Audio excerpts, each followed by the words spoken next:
hidup yang dibangun di atas firman Allah pasti akan kuat, pasti akan bertahan dalam keadaan apapun. Itulah sebabnya mari kita saudara, kita tidak hanya menjadi pendengar firman Tuhan saja, tetapi melakukannya, mengerjakannya, dan semakin giat melakukan firman Tuhan itu. Karena ketika apply the word of God, saya percaya disitulah ada kekuatan yang sesungguhnya yang kita terima daripada Tuhan. Waktu kita apply the word of God, disitulah kita membangun dasar kehidupan menjadi orang yang tidak mudah dikalahkan. Dan menjadi orang yang bijaksana. Dan menjadi orang yang bertahan di masa-masa sukar.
Bagi saya pribadi, saya percaya dan terlampau percaya bahwa tahun ini Tuhan sedang enlarge kita sebagai kesatuan tubuh Kristus di dalam segala hal.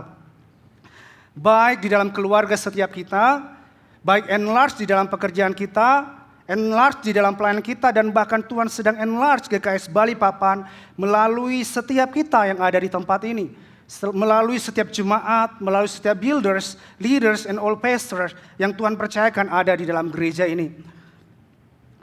Tahun lalu pastor dan leaders berkumpul bersama-sama, tepatnya di bulan Oktober atau November ya, kita berkumpul bersama kemarin, all leaders dan all pastor. Tahun yang lalu kita berdoa untuk tema-tema gereja GKS Balikpapan yang boleh kita bagikan setiap bulannya. Saudara tahu bahwa tema setiap bulan gereja kita GKS Balikpapan ini adalah hasil daripada doa, hasil daripada pergumulan Pastor Daniel dan juga all leaders di tempat ini. Dan saya mengajak setiap kita untuk kita berdoa juga bahwa setiap tema ini mengalami breakthrough atas setiap kita di dalam setiap kehidupan kita GKS Balikpapan. Saya berdoa biar tema setiap bulan ini tidak mengalir begitu saja, tetapi kita mengalami breakthrough dari setiap yang namanya tema yang boleh dibagikan di GKS Balikpapan. Di bulan Januari ini kita sudah banyak diberkati, diteguhkan dan di-remind dengan tema Freedom from the Past atau bebas atau menang dari masa lalu. Saya coba rangkum dan highlight dari apa yang sudah dibagikan oleh Pastor Daniel, oleh Pastor Nancy dan juga Pastor Michael di minggu-minggu yang lalu tentang Freedom from the Past. Masa lalu kita ternyata bisa menjadi penghalang terhambatnya proses enlarge yang kita boleh alami.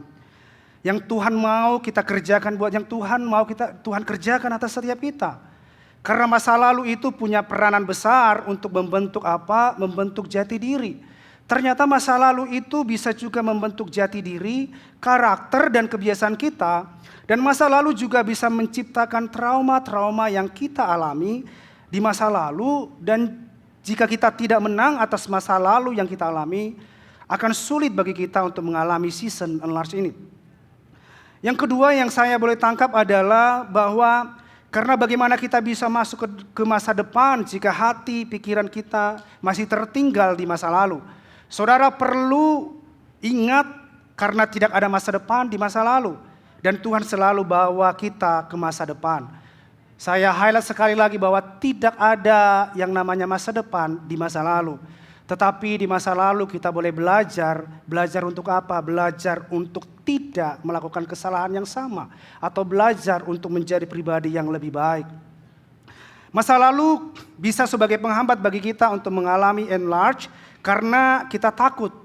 Kata Pastor Nancy bagikan bahwa penghambat bagi kita untuk mengalami enlarge adalah karena kita takut, kita ragu, dan kita sering sekali melihat kepada kenyataan sekarang. Yang walaupun itu belum tentu terjadi seperti yang bagian Pastor Nancy minggu yang lalu. Dua minggu yang lalu bahwa ternyata tidak ada gelombang itu. Yang kita di prank ya, saya pribadi juga saya nggak bisa nebak. Dan saya pikir bahwa gelombangnya itu luar biasa, ternyata itu tidak terjadi saudara.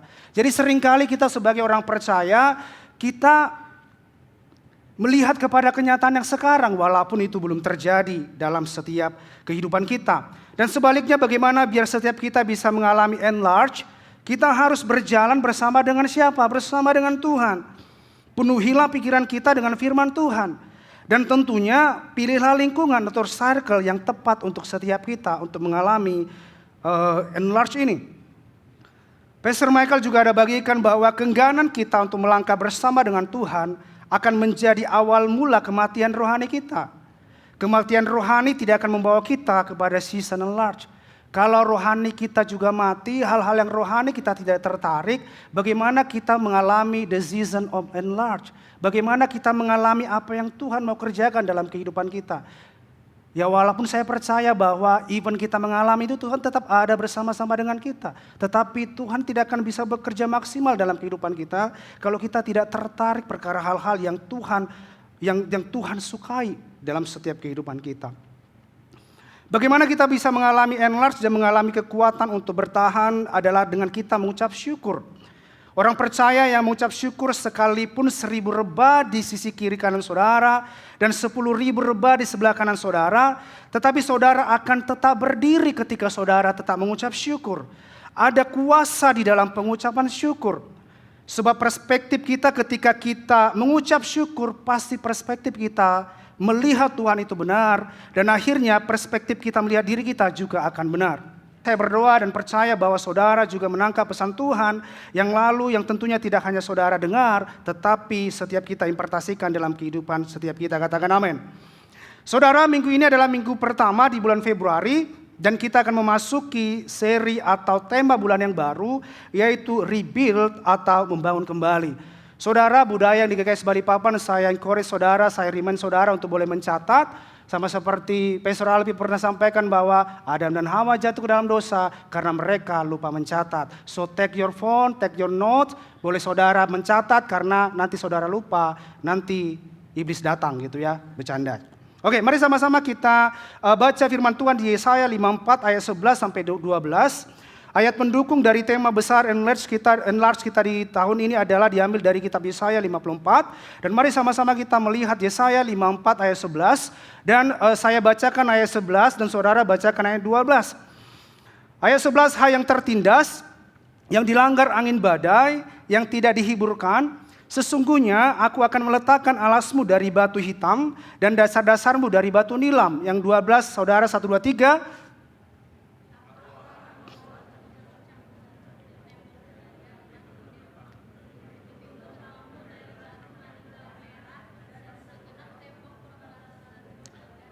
Katakan amin.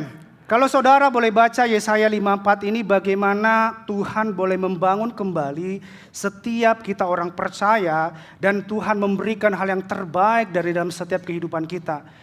Jelas dikatakan di Alkitab ini bahwa aku kata Tuhan akan meletakkan alasmu dari batu hitam dan dasar-dasarmu dari batu nilam.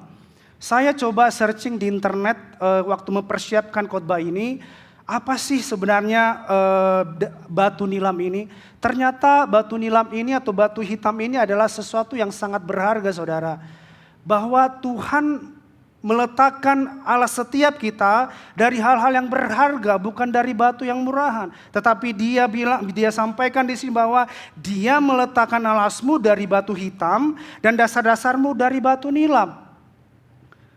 Dan membuat kemuncak-kemuncak tembokmu dari batu delima. Pintu-pintu gerbangmu dari batu manika merah dan segenap tembok perbatasanmu dari batu permata. Di sini yang Tuhan bangun atas setiap kita, Dia berikan hal-hal yang begitu berharga atas setiap kita. Dia enggak berikan hal-hal yang murah atas setiap kita. Dirinya saja Dia korbankan atas setiap kita. Jadi saudara, hari ini kita harus melihat bahwa Tuhan itu memberikan hal yang terbaik atas setiap kita. Dan Dia tidak pernah memberikan rancangan kecelakaan atas setiap kita. Jadi apa yang terjadi dalam hidup kita, saya klaim pada pagi hari saya sampaikan bahwa bukan karena Tuhan. Semuanya karena keputusan kita. Tuhan memberi yang bernilai dan yang berharga atas setiap kita. Rebuild ini berkaitan dengan segala sesuatu yang telah terjadi di masa lalu, saudara. Sesuatu yang terjadi di masa lalu yang tadinya dibangun dengan salah. Sesuatu yang terjadi di masa lalu yang tidak sesuai dengan pola Tuhan. Dan sesuatu yang terjadi di masa lalu yang tidak dengan dasar yang benar. Jadi rebuild ini berkaitan dengan segala sesuatu yang dibangun dengan salah dulunya. Dibangun dengan salah. Dibangun kembali dengan hal yang benar. Yang dulunya tidak sesuai dengan pola Tuhan. Akhirnya kita di-rebuild kembali, dibangun kembali dengan pola Tuhan. Yang dulunya kita tidak punya dasar yang benar terhadap Kristus, kita dibangun kembali melihat kepada Kristus dengan benar. Saudara bisa catat ini, rebuild adalah sesuatu yang tadinya runtuh akan dibangun kembali oleh Tuhan. Apa yang Tuhan mau rebuild atau bangun kembali dalam setiap kehidupan kita? Mungkin keluarga saudara, pernikahan saudara, pekerjaan saudara, sekolah atau kuliah saudara, bahkan keuangan saudara, pelayanan saudara, dan banyak hal lainnya. Tuhan mau rebuild kita, membangun kita. Mungkin ada pekerjaan atau hal-hal yang kita lakukan salah dalam pernikahan kita yang dulu. Tuhan mau mengembalikan itu kepada pola yang benar. Tuhan mungkin kita membangun keluarga kita dengan yang salah. Tuhan mau di masa depan, di hari ini, masa depan ini Tuhan mau mengembalikan itu kepada dasar yang benar. Kita saudara mungkin saudara kuliah, saudara sekolah tidak melakukan hal yang benar, pola yang benar. Tuhan mau setiap kita untuk apa? Untuk kembali kepada dasar yang benar. Mungkin saudara secara keuangan saudara tidak menggunakan dengan hal yang benar. Pola yang benar, dasar benar. Tuhan mau melalui tema di bulan ini, setiap jemaat GKI Balikpapan kita boleh beralih daripada pola yang salah, dasar yang salah menjadi pola yang benar dan juga dasar yang benar. Katakan amin. Dan pagi ini saudara, ini baru masuk dari judul khotbah saya adalah Strong Foundation atau fondasi yang kuat. Saudara, di waktu mempersiapkan khotbah ini, Roh Kudus ingatkan saya dan melihat kepada apa yang terjadi hari-hari ini. Yang lucunya tadi pagi saya buka Instagram, saudara, saya baca berita dan saya melihat video bahwa seorang anak hanya karena skincare tusuk ibunya. Dan inilah yang terjadi hanya karena skincare. Saya percaya bahwa dia mau mempercantik dirinya. Tapi saudara, hari-hari ini itu terjadi dan saya kaget dan saya bilang sama istri saya, hanya karena skincare dia berani tusuk ibunya. Saudara boleh melihat dan waktu mempersiapkan khotbah ini Tuhan memperlihatkan saya kepada apa yang terjadi hari-hari ini saudara. Saudara sadar apa tidak sadar, dunia sedang tidak baik-baik saja. Dan di hari-hari berikutnya tidak akan baik-baik saja. Saudara, firman Tuhan mencatat bahwa kasih akan semakin dingin. Firman Tuhan berkata bahwa nabi-nabi palsu juga akan ada ajaran-ajaran akan bermunculan. Akan banyak orang-orang yang tidak memiliki kasih seperti yang tadi yang saya sampaikan. Saya juga kaget mendengar berita kabar ada seorang wanita dimutilasi, saya nggak tahu terjadi di mana, dimutilasi, dimasukkan koper merah. Ada juga yang dimasukin, ditanam di sebuah drum, dimasukin dalam tanah. Saudara, kalau saudara sadar ini, bukankah firman Tuhan berkata bahwa hari-hari ini kasih semakin dingin? Saudara, kalau kita tidak orang percaya, tidak meletakkan dasar yang benar kepada Tuhan, bagaimana kita bisa dengan cepat boleh diombang-ambingkan apa yang boleh terjadi hari-hari ini. Saudara, kita juga melihat ada banyak orang, ada banyak keluarga, dan bahkan gereja yang sedang digoncangkan dan dimurnikan. Yang sedang mengalami pergumulan dan juga tantangan. Tidak hanya itu, banyak yang akhirnya mengalami krisis identitas. Sehingga dengan mudah diombang-ambingkan dan dengan mudah kecewa dan meninggalkan Tuhan. Dan bahkan banyak yang terjadi juga karena dia kecewa kepada pemimpinnya, karena kecewa kepada pastornya, akhirnya dia kecewa dan akhirnya dia meninggalkan gereja dan akhirnya meninggalkan Tuhan. Saudara, dengan apa yang terjadi yang kita boleh lihat hari-hari ini, saudara boleh melihat ada orang yang bertahan dengan kuat dan kokoh, dan ada orang atau keluarga dan bahkan gereja yang akhirnya tidak bertahan. Mengapa ini bisa terjadi, saudara? Mari sama-sama kita menemukan jawabannya, dan mari kita mulai pembacaan firman Tuhan dari Matius 7 ayat 24 sampai dengan 27. Saudara, pastikan saudara dalam posisi tenang, saudara dalam posisi mata saudara terbuka. Saya ulang sekali lagi, jangan saudara sampai tidur, karena nanti ada rapture, saudara tidak diangkat. Saudara hanya sendiri di tempat ini. Jadi saudara pastikan saudara boleh melihat, fokus kepada firman Tuhan, catat apa yang boleh dibagikan, katakan amin. Matius 7 ayat 24 ayat sampai dengan 27 dalam terjemahan barunya dikatakan, saya bacakan ayat 24, saudara kita bergantian dan saya mulai dari ayat 24. Setiap orang yang mendengar perkataanku ini dan melakukannya, ia sama dengan orang yang bijaksana, yang mendirikan rumahnya di atas batu. Ayat 25, saudara, 1, 2, 3.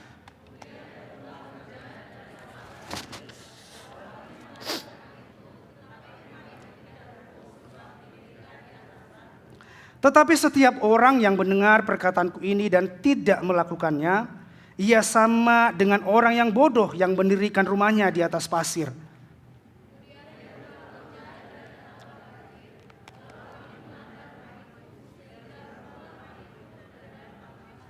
Saya bacakan buat saudara, ada versi lain tapi tujuannya sama di Lukas 6 ayat 47 sampai dengan 49. Saya bacakan kepada saudara.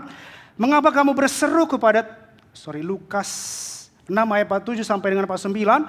Mengapa kamu berseru kepadaku, Tuhan? Tuhan, padahal kamu tidak melakukan apa yang aku katakan. Setiap orang yang datang kepadaku dan mendengarkan perkataanku serta melakukannya, aku akan menyatakan kepadamu dengan siapa ia dapat disamakan. Ia sama dengan seorang yang mendirikan rumah. Orang itu menggali dalam-dalam dan meletakkan dasarnya di atas batu. Ketika datang air bah dan banjir melanda rumah itu tidak dapat digoyahkan karena rumah itu kokoh dibangun. Akan tetapi barang siapa mendengar perkataanku tetapi tidak melakukannya, ia sama dengan seorang yang mendirikan rumah di atas tanah tanpa dasar. Ketika banjir melandanya, rumah itu segera rubuh dan hebatlah kerusakannya. Saudara, kalau saudara melihat dan kembali kepada firman Tuhan yang tertulis di Matius 7 ayat 24 sampai dengan 27, kita melihat ada dua dasar yang berbeda yang sedang dibangun di sini. Yang pertama, saudara, ketika saya baca ini, saya boleh kembali firman Tuhan ini ada hal yang berbeda yang Tuhan singkapkan bagi saya pribadi yang saya bagikan pada pagi hari ini. Yang pertama adalah ternyata di dalam firman Tuhan ini ada dikatakan orang bijak, saudara. Orang bijak, orang yang pertama. Dan orang yang kedua adalah orang yang dikatakan apa? Orang bodoh. Yang pertama dikatakan dalam firman Tuhan ini ada orang bijak, yang kedua ada orang bodoh. Saudara, apa bedanya? Dari ayat ini kita melihat bahwa Tuhan memberikan kita pengertian bahwa mengapa disebut orang bijak. Melalui firman Tuhan ini dikatakan orang yang bijak itu, kenapa dikatakan orang bijak adalah karena orang bijak ini mendengar firman Tuhan dan melakukannya. Jadi melalui firman ini Tuhan bilang bahwa orang yang bijak itu adalah orang yang mendengar firman dan melakukannya. Dan ada di ayat 24, setiap orang yang mendengar perkataanku ini dan melakukannya. Kata firman Tuhan, ia sama dengan orang yang bijaksana yang mendirikan rumahnya di atas batu. Dan orang yang kedua adalah orang yang bodoh. Mengapa dia disebutkan sebagai orang yang bodoh, saudara? Kalau boleh lihat di ayat 26 dikatakan orang yang bodoh ini adalah orang yang mendengar tetapi tidak melakukannya. Jadi ada dua perbedaan yang sangat signifikan yang Tuhan sedang nyatakan, yang firman Tuhan ajarkan kepada setiap kita melalui firman Tuhan ini. Bahwa orang yang bijak itu dikatakan bijak adalah mereka yang mendengar firman Tuhan dan tidak hanya berhenti mendengar firman Tuhan, tetapi mereka melakukan firman Tuhan. Tetapi orang yang bodoh, kata firman Tuhan, dikatakan bahwa orang mendengar firman Tuhan tetapi tidak melakukannya.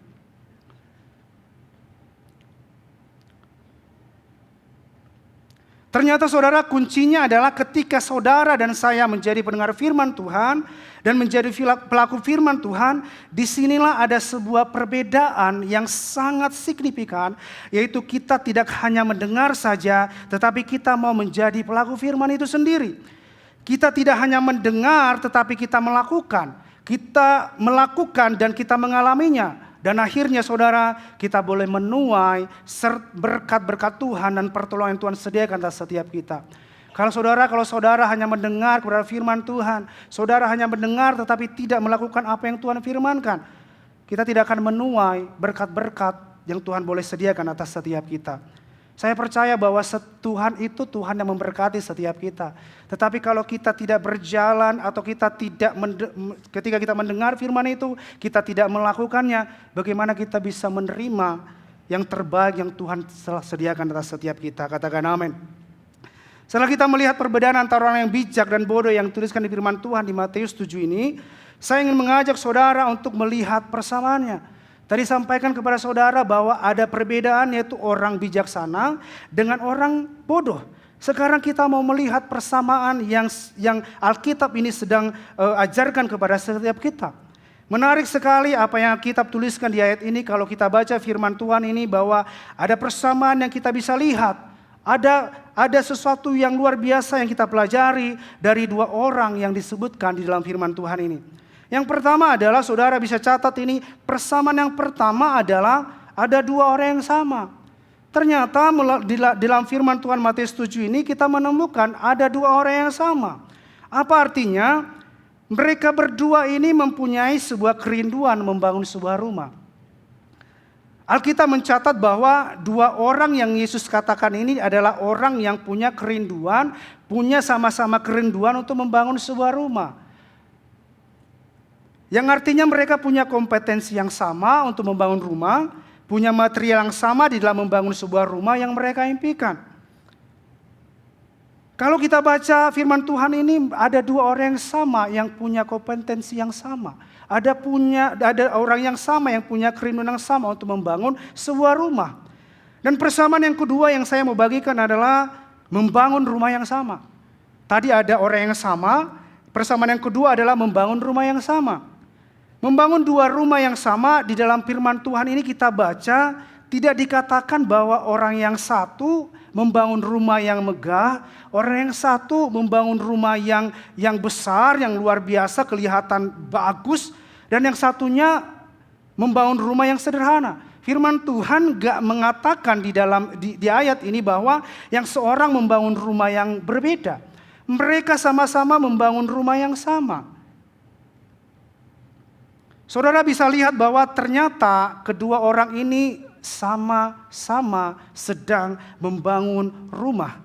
Artinya rumah yang dibangun di sini diibaratkan seperti membangun sebuah pernikahan. Mungkin membangun rumah di sini seperti kita ibaratkan seperti membangun sebuah keluarga.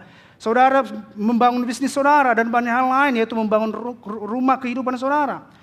Artinya saudara, baik saudara dan juga saya, kita sedang sama-sama membangun sebuah rumah kehidupan. Yaitu sama-sama kita membangun keluarga, sama-sama kita membangun pernikahan bagi saudara yang sudah menikah. Saudara sama-sama membangun sebuah karir bagi saudara yang bekerja. Saudara yang punya usaha, saudara sama-sama membangun usaha yang sama. Dan banyak hal lainnya. Kita sama-sama sedang membangun itu. Arti ibarat daripada rumah di sini adalah, saya ibaratkan rumah kehidupan itu adalah kita sama-sama sedang membangun keluarga, pernikahan, karir, usaha, dan banyak hal lainnya. Dan yang sangat menarik yang kita pelajari dari kedua orang dikatakan dalam firman Tuhan ini adalah rumah yang dibangun oleh mereka ke atas itu terlihat sama. Tetapi saudara, kalau boleh kita lihat di ayat per ayat, ternyata firman Tuhan berkata ada perbedaan yang sangat signifikan dari dua orang yang membangun rumah yang sama, yaitu mereka membangun rumah dengan pondasi yang tidak sama. Jadi ada orang yang membangun rumah dengan rumah yang sama. Terlihat sama ke atas, tetapi ada perbedaannya adalah ada yang membangun rumah dengan pondasi yang benar, pondasi yang kuat. Tetapi ada yang membangun pondasi yang tidak kuat. Itu sebabnya saudara, Alkitab mengajarkan kita tentang hal yang kelihatannya sama di muka bumi ini. Ternyata ada perbedaannya dan perbedaannya itu terletak pada pondasi yang kita bangun. Pada apa yang kita bangun di dalam Tuhan. Saudara, saya mau menyaksikan sedikit karena ini bicara tentang sebuah rumah. Waktu mempersiapkan khotbah ini saya diingatkan dan diingatkan oleh Tuhan untuk boleh menyaksikan ini bagaimana pada waktu itu beberapa tahun yang lalu kami boleh dipercayakan untuk mempunyai sebuah rumah. Dan rumah itu jelas kita KPR di sebuah bank. Dan yang membangun rumah itu tentunya adalah developer begitu ya.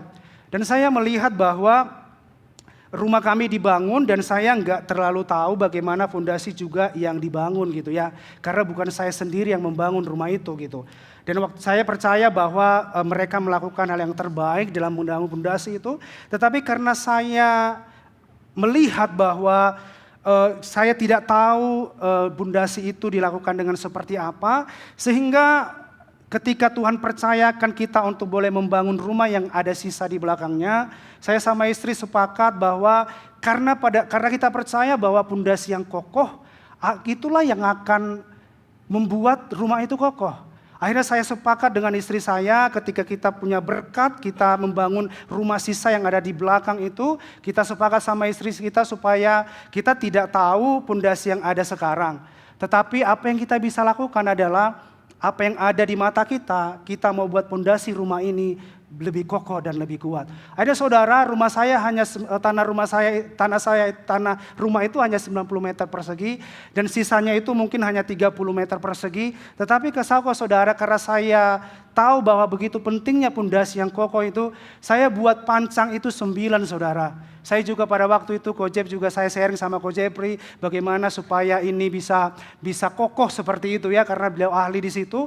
Dan saya sebenarnya waktu saya bertanya kepada beberapa orang bilang dengan tanah segitu hanya cukup 4 atau 5 pancang saja, mungkin udah cukup begitu ya. Tetapi karena saya sangat yakin bahwa pondasi yang benar, pondasi yang kokoh akan membuat bangunan ini kokoh, akhirnya saya buat sampai 9 saudara. Padahal cuma tanah 30 atau 40, tetapi saya buat 9 pancang. Supaya apa? Supaya bisa, mungkin di masa lalu, mungkin saya nggak tahu bagaimana pondasinya dibangun. Mungkin kokoh atau mungkin juga tidak kokoh, saya nggak tahu. Tetapi yang saya bisa lakukan adalah bagaimana yang kuat, yang pondasi yang kokoh yang sedang kita bangun ini boleh menopang pondasi yang lama. Dan ada sesuatu hal yang kita bangun dengan kokoh, dengan benar, dengan kuat di situ supaya apa? Sekalipun mungkin badai, sekali mungkin hujan datang, akhirnya rumah itu bisa kokoh dan tetap berdiri dan kita yang tinggal di dalamnya juga merasa nyaman.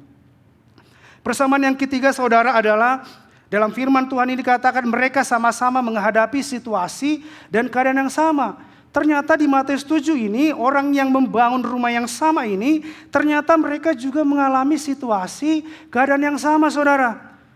Apa saja keadaan yang mereka alami? Di ayat 25 dan 27 kita saksikan rumah itu ternyata sama-sama menghadapi situasi yang namanya hujan. Jadi rumah yang mereka bangun itu sama-sama menghadapi hujan. Rumah yang mereka bangun itu sama-sama menghadapi angin. Rumah yang mereka bangun itu sama-sama menghadapi badai dan banjir. Enggak dikatakan bahwa rumah yang dibangun oleh orang bijak itu tidak ada banjir. Tidak menghadapi banjir, tidak menghadapi angin. Rumah yang dibangun oleh orang bodoh ini bukan tidak dihadapi banjir atau hujan. Tetapi firman Tuhan berkata bahwa rumah yang mereka bangun sama-sama itu ternyata menghadapi hujan, menghadapi angin, dan menghadapi badai dan banjir yang sama.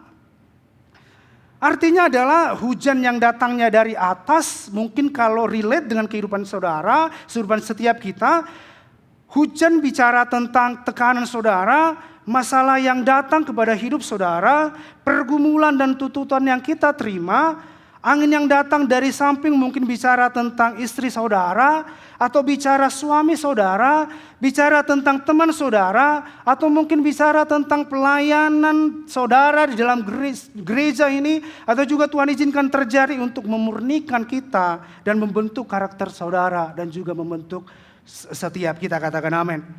Banjir yang datangnya dari bawah bisa saja datang dari anak-anak kita. Mungkin bisa saja dari staf saudara atau karyawan saudara ketika ada saudara memimpin di tempat kerja saudara. Mungkin ini bisa datang daripada karyawan saudara, staf saudara. Mereka mungkin memberontak di dalam pekerjaan saudara. Masalah demi masalah bisa datang saudara. Masalah datang dari atas, masalah datang dari samping, masalah bisa datang dari bawah. Mau dimanapun kita, saya percaya keadaan-keadaan ini kita juga bisa mengalami. Kita bisa mengalami badai, kita bisa mengalami hujan, kita bisa mengalami banjir. Tetapi saudara, hal yang sangat berbeda adalah apa yang dibangun sebagai dasar dan pondasi yang kuat. Itu yang menentukan bagaimana setiap kita menjalani kehidupan kita. Dan jawabannya adalah perbedaannya adalah terletak di dalam fondasi yang dibangun.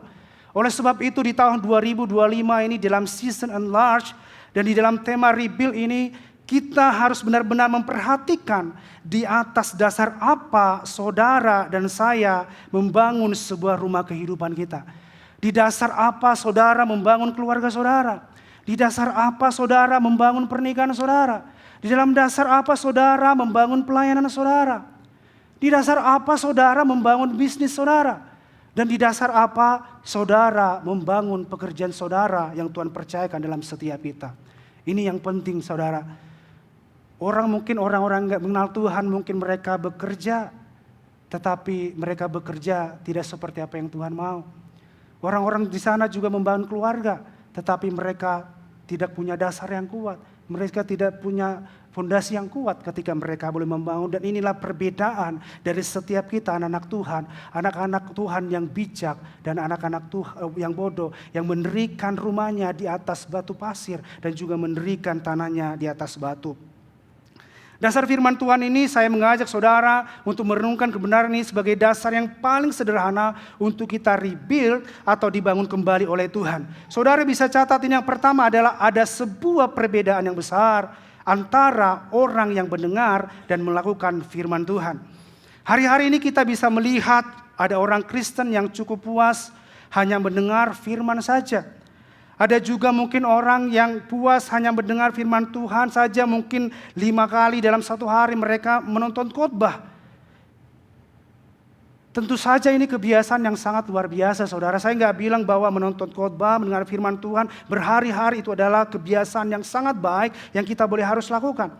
Tetapi saudara, jangan sampai kita hanya mendengar firman, menonton setiap khotbah yang ada, tetapi kita berhenti di dalam mendengar firman Tuhan. Alkitab mencatat bahwa ada perbedaan jelas antara orang yang mendengar dan orang yang melakukan firman Tuhan. Kita tidak cukup hanya mendengar, tetapi kita harus menjadi pelaku firman Tuhan dan menerapkan firman Tuhan sampai kita benar-benar melakukannya. Saudara, pada kesempatan ini mungkin saudara ketika melakukan firman Tuhan ini, mungkin saudara bisa saja saudara bergumul. Mungkin setiap kita bisa malas atau mungkin saja kita ada pergumulan untuk melakukan itu, melakukan firman itu. Mungkin saja kita tidak konsisten atau kita masih jatuh bangun melakukan kebenaran itu. Tetapi saudara, ketika saudara tetap memutuskan untuk melakukan kebenaran firman Tuhan itu, disitulah letak perbedaan kita dengan orang yang hanya mendengar firman Tuhan. Mungkin badan saudara, malas baca firman Tuhan. Tetapi saudara memutuskan untuk membaca firman Tuhan dan melakukan itu. Dan itulah perbedaan antara setiap kita. Orang yang hanya mendengar saja yang dikatakan sebagai orang yang bodoh. Dan orang yang mendengar tetapi melakukan dan dia disebut sebagai orang yang bijak. Saya percaya bahwa ketika kita memutuskan untuk melakukan itu, ada anugerah Tuhan yang mengalir atas setiap kita. Ada kekuatan yang baru yang Tuhan mampukan atas setiap kita untuk melakukan pekerjaan itu. Sekalipun mungkin daging kita memberontak, tetapi kita berkata, Tuhan, aku mau melakukan itu. Ada karunia Tuhan, ada anugerah Tuhan, ada kemampuan yang supranatural yang Tuhan nyatakan atas setiap kita untuk apa? Untuk melakukan dan bergerak, untuk boleh menjadi sama-sama pelaku firman. Untuk kita bisa bertindak, untuk kita bisa melangkah, untuk kita bisa mengasihi, dan untuk kita bisa mengampuni dan mau melayani dan mau memberi. Mungkin saudara hari-hari ini susah, sulit untuk mengampuni. Saudara mungkin sudah tersakiti luar biasa, saudara nggak bisa mengampuni. Kalau saudara hanya mendengar saja tentang firman, saudara tidak akan saudara akan berhenti mendengar itu saja. Tetapi ketika saudara mau melakukan itu, saya percaya ada anugerah Tuhan yang memampukan saudara. Ada kekuatan daripada Tuhan memampukan setiap kita untuk mengampuni orang lain, mengasihi orang lain.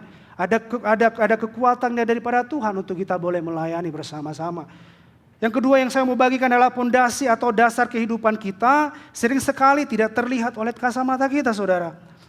Artinya adalah pondasi atau dasar kehidupan kita sekalipun tidak terlihat akan teruji ketika kita menghadapi masa krisis itu. Seperti tadi membangun sebuah rumah itu kita tidak melihat ada apa yang di bawah. Kita hanya melihat apa yang di atas, saudara.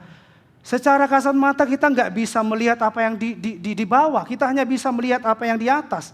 Tetapi kita akan melihat bangunan itu kokoh. Bangunan itu kuat ketika ada badai, ada hujan, ada banjir yang datang. Banjir yang datang, disitulah kita bisa melihat bahwa pondasi rumah itu dibangun dengan pondasi yang tepat.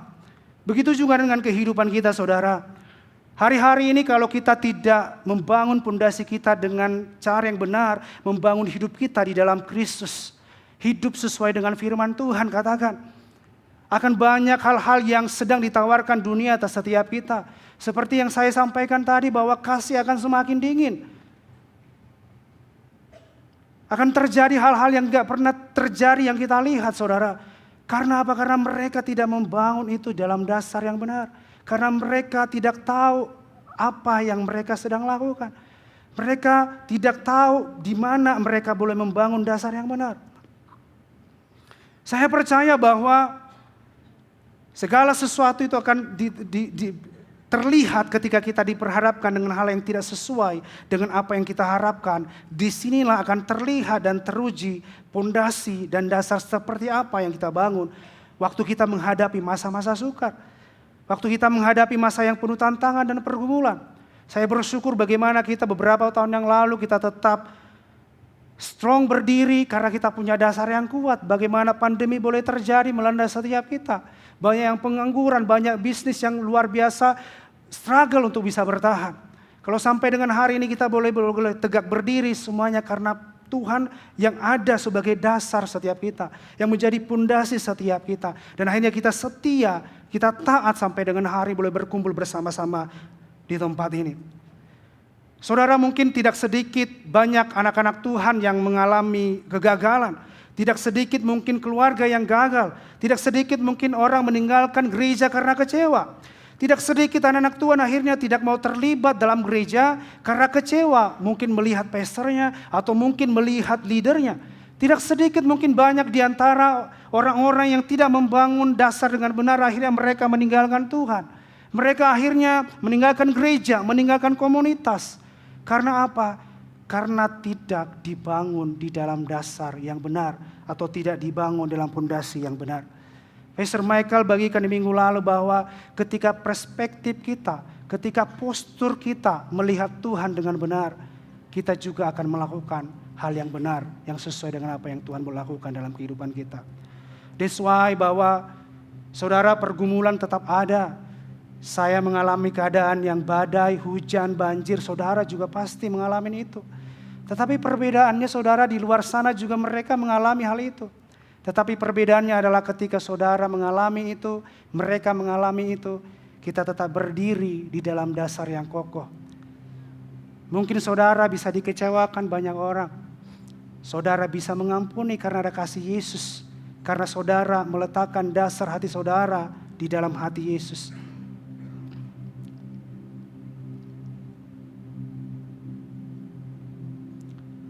Saudara, pada pagi hari ini saya mau sampaikan bahwa mari kita sama-sama belajar untuk boleh di-rebuild kembali. Hal-hal yang mungkin kurang baik, kurang tepat di masa lalu yang terjadi yang kita bangun. Pola-pola hidup kita yang kita bangun. Dasar-dasar hidup kita yang kita bangun. Mari sama-sama di dalam musim enlarge ini supaya setiap kita GKS Balikpapan untuk boleh bangun ini kembali. Kita dibangun dalam dasar yang benar. Kita melihat keluarga dan membangun keluarga kita dengan benar. Membangun pernikahan kita dengan benar. Membangun pelayanan kita dengan benar. Dan membangun pekerjaan kita di mana Tuhan tempatkan kita dipercayakan dengan benar. Katakan amin saudara. Sekalipun badai boleh ada, sekalipun hujanmu boleh ada, sekalipun anginmu boleh datang melanda kehidupan saudara. Saudara tahu bahwa jalan keluarnya tidak ada selain di dalam Yesus. Itulah bedanya saudara. Orang di luar sana ketika dapat masalah mereka akan mencari dunia. Tetapi ketika kita menerima pergumulan ada masalah, kita tahu bahwa kita berlari, kita tahu tujuan dan jalan keluarnya hanya kita temukan di dalam Yesus. Katakan amin. Gak ada yang lain saudara. Dengar baik bahwa kita jangan sampai sibuk memperlihatkan apa yang tampak dari luar. Sama seperti membangun rumah tadi, kita berlomba-lomba untuk membuat desain rumah yang paling bagus. Tujuannya supaya apa? Supaya terlihat baik. Kita membangun yang ke atas supaya terlihat indah, terlihat keren. Itu gak salah saudara. Tetapi jangan sampai saudara lupa bahwa yang paling penting adalah apa yang ada di dalam saudara. Karena saya percaya bahwa ketika kita fokus membangun apa yang dari dalam, yang dari luar akan terlihat baik. Yang dari luar akan terlihat indah.